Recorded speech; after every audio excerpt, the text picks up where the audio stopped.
जितने भी गंदे घटिया लड़कियों की हत्या करने वाले लोग थे, इनको सब्र नहीं मिली। इन्होंने बार बार दिव्या फोगाट को तंग करना शुरू कर दी। डॉक्टर दिव्या फोगाट का नाम आगे ना जा पाए, उसका नाम काट के एक 57 साल की अधेड़ आदमी ओपी बिश्नोई का नाम आगे भेज दिया। मौत करी जाती है, उसकी हत्या की जाती है।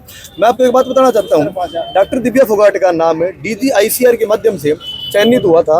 मैक्सिको जाने के लिए 6 महीने की ट्रेनिंग थी। उसके अंदर एक कंडीशन थी ICR की कि जो भी जाएगा इसके अंदर, उसमें एक तो वो महिला होनी चाहिए, दूसरी उसकी उम्र 40 साल से कम होनी चाहिए। तो यूनिवर्सिटी के VC कंबोज साहब ने क्या किया, डॉक्टर दिव्या फोगाट का नाम आगे ना जा पाए, उसका नाम काट के एक 57 साल की अधेड़ आदमी ओपी बिश्नोई का नाम आगे भेज दिया। इसमें DGICR भी बड़ा हैरान रह गया और उन्होंने उसके बाद में यहाँ लिखित में भेजा, बोला आपके दिमाग में खराबी हो रही है क्या? हमने जिसको मांगा है ना, पहली बात तो वो महिला होनी चाहिए, दूसरी बात है उसकी उम्र होनी चाहिए 40 साल से कम, और ओपी बिश्नोई 57 साल का अधेड़ उम्र का आदमी है। दिव्या फोगाट का नाम भेजो, लेकिन इन्होंने नहीं भेजा। उसके बाद में बांग्लादेश से डॉक्टर दिव्या फोगाट को जाना था, वहाँ भी इन्होंने नहीं भेजा। और यहाँ तक भी इनको चैन नहीं पड़ा। डॉक्टर BR कंबोज VC साहब को इस बात का पता था कि डॉक्टर दिव्या फोगाट 20 साल से एक बीमारी से ग्रसित है, और उनको डॉक्टर ने ये बात बाकायदा कह रखी है कि आप अगर मेंटल स्ट्रेस ज़्यादा लोगे तो आपकी मौत तक हो सकती है। उनका डायलिसिस होता था, उनका खून बदला जाता था। उन्होंने फिर बाद में एक अपने चेले चपाटे डॉक्टर करमल मलिक को दिव्या फोगाट का सेक्शन हेड बना दिया। और डॉक्टर करमल मलिक इतना दिव्या फोगाट को तंग करता था, इतना मेंटली टॉर्चर करता था। एक दिन डॉक्टर करमल मलिक ने डॉक्टर दिव्या फोगाट की ड्यूटी लगा दी। दलहन विभाग का प्रोग्राम था, वो बड़ी ईमानदार लड़की थी, अपने वो काम करने लगी, ड्यूटी असाइन होगी उसकी। उसी दिन 11 बजे एक और उसने मीटिंग रख ली डॉक्टर करमल मलिक ने। दिव्या फोगाट वहाँ पहुँचती है, पहुंचने के बाद भी अगले दिन डॉक्टर करमल मलिक उसको जवाब कारण बताओ नोटिस जारी कर देता है कि आप मीटिंग में क्यों नहीं गए। उसके बाद में दिव्या फोगाट बार बार चीख के चिल्ला के चीज कहती है, बोला मेरी लाइफ खत्म मत करो, मैं जीना चाहती हूँ, मैं देश के लिए कुछ करना चाहती हूँ। मैं देश के लिए 5 प्रजातियों की मैं नई खोज करी थी गेहूं की, और कल को पता नहीं देश के लिए क्या कर दूंगी। लेकिन नहीं, ये जितने भी गंदे घटिया लड़कियों की हत्या करने वाले लोग थे, इनको सब्र नहीं मिली। इन्होंने बार बार दिव्या फोगाट को तंग करना शुरू कर दिया। इसकी आवाज उठाई डॉक्टर अशोक ग्रोवर ने, 1-2 लेक्चरर और प्रोफेसर और है जिन्होंने इसकी आवाज़ उठाई। तो डॉक्टर अशोक ग्रोवर जो बार बार इनके काले कारनामों को लोगों के सामने उजागर करते थे, जहां अब हम खड़े हैं यहीं खड़े होकर वो प्रदर्शन करते थे, लोगों को उनकी असलियत बताते थे। डॉक्टर अशोक ग्रोवर की इन्होंने ट्रांसफर करने का काम कराया, मेवात में ट्रांसफर करने का काम कराया। वैसे ही जो भी इनके खिलाफ खड़ा होया उसको मारने का इन्होंने काम कराया। मैं आपको बताना चाहता हूँ, आज से 1 साल पहले हमारी एक बच्ची थी, उस बच्ची की मौत होगी तो उसने आत्महत्या कर ली थी यूनिवर्सिटी के अंदर ही, कैंपस के अंदर ही। और उसकी आत्महत्या करने के बाद इस VC का जाइए फर्ज ये बढ़ता है ना कि तेरी यूनिवर्सिटी की एक बच्ची मरी है, तेरी हाइपरटेंशन देने के कारण है। ये उसी दिन शाम को पार्टी कर रहा था, उसकी फोटो तक आपको मैं दिखाऊंगा सारी की सारी। मतलब कितना घटिया प्रवृत्ति का ये एक सवाल ये है कि आज आपने शव यात्रा निकाली, शव यात्रा निकालने पे यहाँ को शव यात्रा फूकने नहीं दी गई, ये इसके बारे में आपका? पहली बात तो मैं चीज कहना चाहता हूँ, ये जो भी गिरे हुए निकम्मे घटिया प्रवृत्ति के लोग होते हैं, ये साथ में अपने डरपोक भी होते हैं, ये डरते बहुत हैं। इनको इस बात का भय था कि आज हमारी जो ये पुतले की शव यात्रा फूकी है ना, तो कल को असली में VC साहब का निष्कासन हो सकता है और VC साहब की प्रशासनिक हत्या हो सकती है। जो इन्होंने दिव्या फोगाट के साथ कराया, जो इन्होंने बाकी टीचर्स के साथ कराया, जो इन्होंने छात्रों के साथ कराया, वो कल को इनके साथ हो सकता है।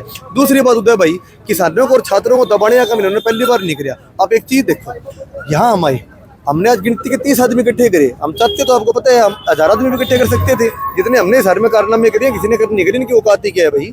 लेकिन मैंने एक चीज सोची, इस VC की औकात नहीं है कि इसके लिए हम ज्यादा आदमी इकट्ठे करेंगे। क्यों? शव यात्रा कोई बड़ी आदमी होता है ना, हजारों लोग उसकी शव यात्रा में इकट्ठे होते हैं, इसकी हैसियत नहीं है 4 कंधों की भी।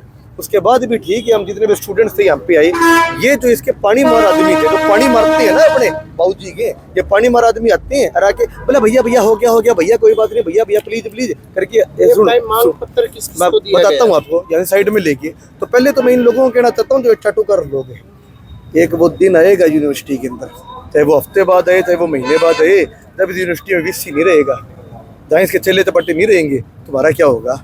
उससे पहले छात्रों के साथ मिल जाओ, उससे पहले जो प्रोफेसर सत्य की लड़ाई लड़ रहे हैं उनके साथ मिल जाओ। ये चाटुकार लोगों की, मीर जफर की क्या आज तक हालत होगी तुम सोच लेना। क्या अंदर किसी से मुलाकात? किससे मुलाकात करूं उदय भाई? बहू से चोर बजावे चोर बहू के भाई, ये तो बहुत गंदा निकम्मा आदमी है, इससे हम मुलाकात करेंगे क्या? हम यहाँ से डायरेक्ट डीसी साहब के पास जाएंगे। हमने 3 बार ज्ञापन दे दिया, आज हम ज्ञापन नहीं देंगे, आज हम चेतावनी पत्र जारी करेंगे और मात्र हम 5 दिन का टाइम देंगे। 5 दिन के अंदर अगर इस वीसी का निष्कासन नहीं होता, करमल मलिक का निष्कासन नहीं होता, डॉक्टर अशोक ग्रोवर की भर्ती नहीं रोकी जाती रही, उसको नहीं रखा जाता, उसके बाद में जो आज यहाँ पे 30-40 आदमी इकट्ठे होकर आए थे ना, 3000 आदमी इकट्ठे होकर यहाँ बैठेंगे, भूख हड़ताल के ऊपर जाएंगे और तेरे समझ नहीं आएगी, तेरी जमीन हटा देंगे। राजा बड़ा काम किस यूनिवर्सिटी के अंदर है ना, जो मैं कहता हूँ एशिया की सबसे बड़ी यूनिवर्सिटी थी और हिंदुस्तान में दुनिया में सबसे बड़ी होनी थी, वो मुझे नहीं लगता इस हार के अंदर भी नंबर 1 रह पाएगी।